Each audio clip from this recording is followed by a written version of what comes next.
Okay, today we're going to take a look at solving equations. So let's look at the first equation. So some of you are probably like, man, this is easy because what do I add to 3 to get 19? Well, that's exactly the thinking that you should be going through, or the process you should be going through every time you take a look at these equations. But how do we algebraically solve it?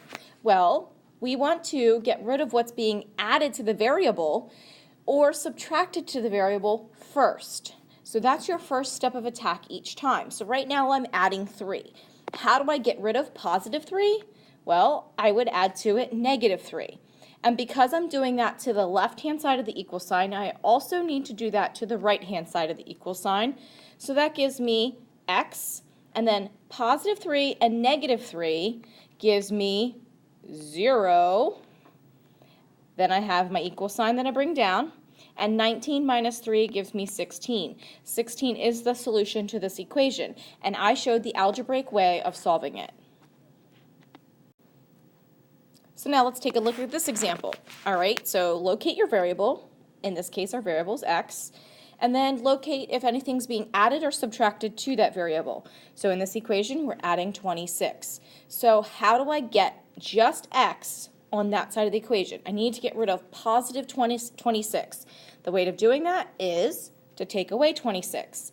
If I'm doing that on the right-hand side of this equal sign, the right-hand side, I also need to do it on the left-hand side. I need to take 26 away. So what do I have left? I have 26 minus 26 gives me 0. And then I'm going to bring down the x. And then I have 11 minus 26. So hopefully you were like, 11 minus 26, that gives me 15.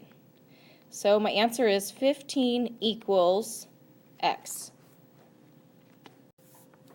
All right, so this example has no addition, has no subtraction, but it does have an operation being done. The 6 and the x are next to each other, which means there's an invisible multiplication. What is the opposite of multiplying? It is dividing. So I'm going to divide both sides by 6. When I do that, 18 divided by 6 gives me 3, and 6 divided by 6 gives me the giant 1, and 1 times x gives me x. So my answer is x equals 3.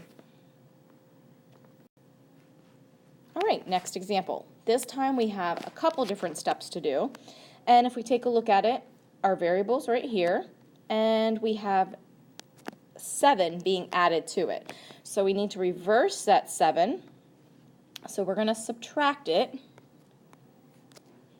and that's going to leave me with the 2x, because I didn't change it, so I'm copying it down. And then 7 and negative 7 gives me 0. And 15 minus 7 is 8. So now I need to decide what operation to do next. I have 2 times x, so the opposite is to divide. And when I do that, I get 2 divided by 2 is 1, and 8 divided by 2 is 4. So my answer is x equals 4.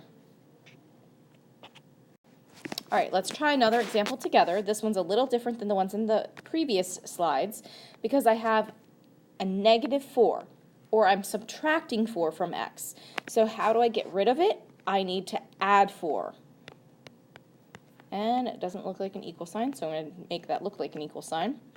So what do I have left? Well, I didn't change the 4x, so I'm going to copy that down. And negative 4 and positive 4 gives me 0. I'm going to bring the equal sign down, and 32 minus 4 is 28.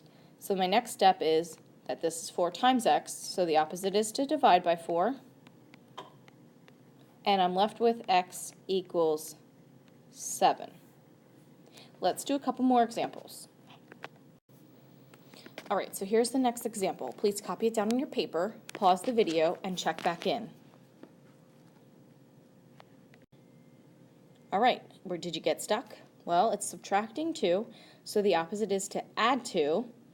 And then what I have left is 3x equals 9.